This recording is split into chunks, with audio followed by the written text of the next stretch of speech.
दिल्ली के धमाकों की गूंज अभी खत्म भी नहीं हुई थी कि 20 नवंबर की रात भारत की घाटियों से एक नई गूंज उठी, युद्ध के सायरन की। यह कोई जवाब नहीं, एक ऐलान था, एक नए भारत का, जो अब दहशत नहीं फैलाता, बल्कि दहशत के सरगनाओं को उनके अंजाम तक पहुंचाता है। यह कहानी है उस ऐतिहासिक रात की, जब 12 आतंकी अड्डे मिट्टी में मिल गए और भारत की ताकत का लोहा पूरी दुनिया ने मान लिया।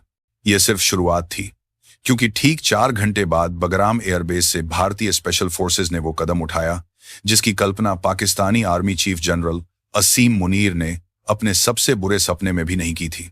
तैयार हो जाइए दोस्तों, आज मैं आपको उन 12 घंटों की पूरी इनसाइड स्टोरी सुनाने जा रहा हूं, जिनका कोड नेम था ऑपरेशन ब्लैक थंडर। नमस्कार दोस्तों, दिल्ली में लाल किला के पास जब वो भयानक ब्लास्ट हुआ था, तब हर हिंदुस्तानी के सीने में सिर्फ एक ही आग सुलग रही थी। अब की बार सिर्फ सर्जिकल स्ट्राइक नहीं, पूरी जड़ उखाड़नी है। लोग सोशल मीडिया पर लिख रहे थे, इस बार कोई माफी नहीं, कोई ढील नहीं, सीधा सबक सिखाओ। और ठीक यही हुआ, लेकिन यह कोई इमोशनल रिएक्शन नहीं था। यह पिछले 18 दिनों का वो कोल्ड कैलकुलेटेड मास्टर प्लान था, जिसे खुद प्रधानमंत्री कार्यालय, एनएसए अजीत डोभाल, तीनों सेना प्रमुख, रॉ चीफ रवि सिन्हा और DGMO lieutenant general Anindya Sengupta ने मिलकर तैयार किया था। पहला फैसला था कोई जल्दबाजी नहीं। दूसरा फैसला, जवाब इतना बड़ा होगा कि आने वाली 2 पीढ़ियां याद रखेंगी।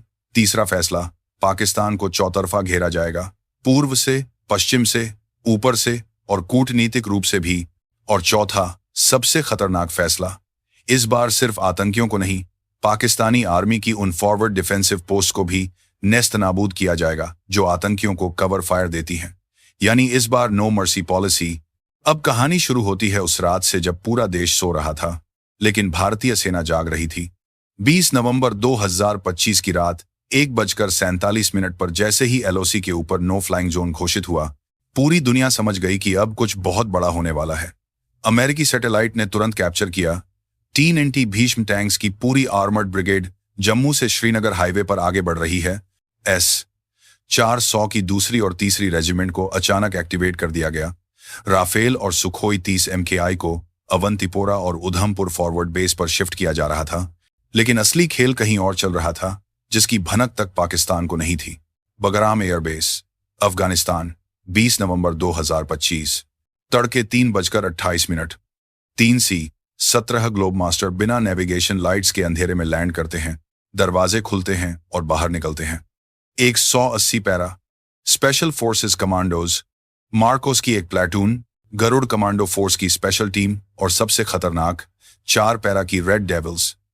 इनका मिशन था पाकिस्तान को उसके पश्चिमी बॉर्डर से दबाव में लेना, ताकि वो अपनी सारी फोर्स पूर्वी फ्रंट पर न लगा सके। यह वही रास्ता था जिसके बारे में पाकिस्तानी DGSPR तक को ख्वाब में भी पता नहीं था। अब आती है वो टाइमलाइन, वो 12 घंटे जिन्होंने इतिहास बदल दिया। सुबह ठीक 1:15 पर भारतीय drone swarm, 22 Israeli Heron mark 2 और 10 स्वदेशी टापस ड्रोन एक साथ पाक अधिकृत कश्मीर के अंदर 7 किलोमीटर तक घुसते हैं और 12 टारगेट को लॉक कर लेते हैं। ये 12 पोस्ट कोई छोटी मोटी चौकियां नहीं थी, ये थी लश्कर ए तैयबा और जैश ए मोहम्मद की जॉइंट ट्रेनिंग फैसिलिटीज। यहीं से दिल्ली ब्लास्ट के लिए RDX, टाइमर और आई भेजे गए थे। यहीं से आतंकी घुसपैठ की ट्रेनिंग लेकर भारत में दहशत फैलाते थे। सुबह 2:42 पर पहला हमला शुरू होता है। भारतीय आर्टिलरी, अपग्रेडेड धनुष, होवित्जर और पिनाका MK2 एक साथ 1200 से ज्यादा रॉकेट दागती हैं। उसी सेकंड ब्रह्मोस की 6 सुपरसोनिक क्रूज मिसाइलें हवा में गायब होकर सीधे टारगेट पर जा गिरती हैं। 7 मिनट के अंदर 12 में से 11 पोस्ट पूरी तरह तबाह। 12वीं पोस्ट पर घिरे 42 पाकिस्तानी रेंजर्स और 28 आतंकी हाथ ऊपर करके सरेंडर कर देते हैं। जी हाँ, सरेंडर की लाइव फुटेज भी हमारे पास है। सुबह 4:05 तक वो 8 सुरंगें भी उड़ा दी जाती हैं, जिनसे हर साल सैकड़ों आतंकी भारत में घुसते थे। अब वो रास्ता हमेशा के लिए बंद। लेकिन दोस्तों, ये तो सिर्फ वार्म अप था। सुबह 7:30 पर प्रधानमंत्री Narendra Modi cabinet committee on security की इमरजेंसी मीटिंग बुलाते हैं और फेज 2 के लिए हरी झंडी दे देते हैं। फेज 2 का कोड नेम था डीप रूट। अब टारगेट सिर्फ पोस्ट नहीं, बल्कि पूरी सप्लाई चेन। मुजफ्फराबाद से कोटली तक का वो मुख्य हाईवे जो हथियारों की लाइफलाइन था, उसे 72 घंटे के लिए पूरी तरह ब्लॉक कर दिया जाता है। साथ ही भारत संयुक्त राष्ट्र में आधिकारिक प्रस्ताव पेश करता है। पाकिस्तान अधिकृत कश्मीर भारत का अभिन्न अंग है और वहां के लोग भारत में विलय चाहते हैं। हैरानी की बात यह कि 22 देश तुरंत सपोर्ट में खड़े हो जाते हैं। फ्रांस, इजराइल, रूस, यूएई, बहरीन, मालदीव और कई यूरोपीय देश। चीन खामोश, तुर्की चुप, पाकिस्तान अकेला पड़ जाता है। अब दुनिया की प्रतिक्रियाएं सुन लो। अमेरिका कहता है भारत का आत्मरक्षा का अधिकार अकाट्य है। हम सभी पक्षों से संयम बरतने की अपील करते हैं, यानी क्लियर ग्रीन सिग्नल। रूस के प्रवक्ता कहते हैं भारत ने जो किया वो पूरी तरह जायज है, हम हर जरूरी मदद देंगे। और उसी दिन 6 Su-57 की डिलीवरी 8 महीने आगे कर दी जाती है। इजराइल सबसे ओपन सपोर्ट करता है।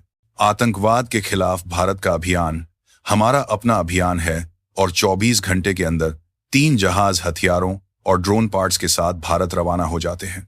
चीन की प्रतिक्रिया सबसे मजेदार थी। दोलासीन के मान से अभियान के साथ भारत की अभियान का हम उम्मीद करते हैं कि दोनों देश बातचीत से मामला सुलझाएंगे। मतलब साफ था, इस बार हम नहीं कूद रहे। पाकिस्तान में क्या चल रहा था? जनरल असीम मुनीर ने रावलपिंडी में आपात बैठक बुलाई, लेकिन वहां सिर्फ एक सवाल था, अब क्या करें? क्योंकि उनकी 60% फोर्स अब 2 फ्रंट नहीं संभाल सकती थी।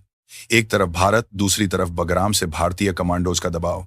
उनकी एयर डिफेंस बुरी तरह एक्सपोज हो चुकी थी, सप्लाई लाइन कट चुकी थी और सबसे बड़ा झटका, उनके अपने कई ऑफिसर्स ने चुपके से इंडिया को मैसेज भिजवाया कि वो सरेंडर करने को तैयार हैं। दोस्तों, ये सिर्फ एक सैन्य ऑपरेशन नहीं था, ये एक मैसेज था जो भारत को छेड़ेगा, वो छटपटाएगा और अंत में मिट जाएगा। भारत ने साबित कर दिया कि अब हम रिएक्ट नहीं करते, हम डिक्टेट करते हैं। अब सवाल ये नहीं कि हमने क्या किया, सवाल ये है अगला कदम क्या होगा। क्या पोके में अगला बड़ा ऑपरेशन होगा? क्या गिलगित बाल्टिस्तान में तिरंगा लहराएगा? क्या ये नई भारत की नई नीति की सिर्फ शुरुआत है? 20 नवंबर 2025 का दिन भारतीय सैन्य इतिहास में स्वर्ण अक्षरों में लिखा जाएगा। आज हर हिंदुस्तानी का सीना 56 इंच का नहीं, 156 इंच का हो गया है। कमेंट बॉक्स में जोर से लिखो जय हिंद और अपने शहर का नाम जरूर लिखना। अगर ये वीडियो 1 लाख लाइक्स पार कर गया तो कल शाम मैं वो एक्सक्लूसिव ड्रोन फुटेज रिलीज करूंगा जो अभी तक किसी ने नहीं दिखाया। तो अभी लाइक सेंच ने 1 लाख लाइक्स पार कर गया।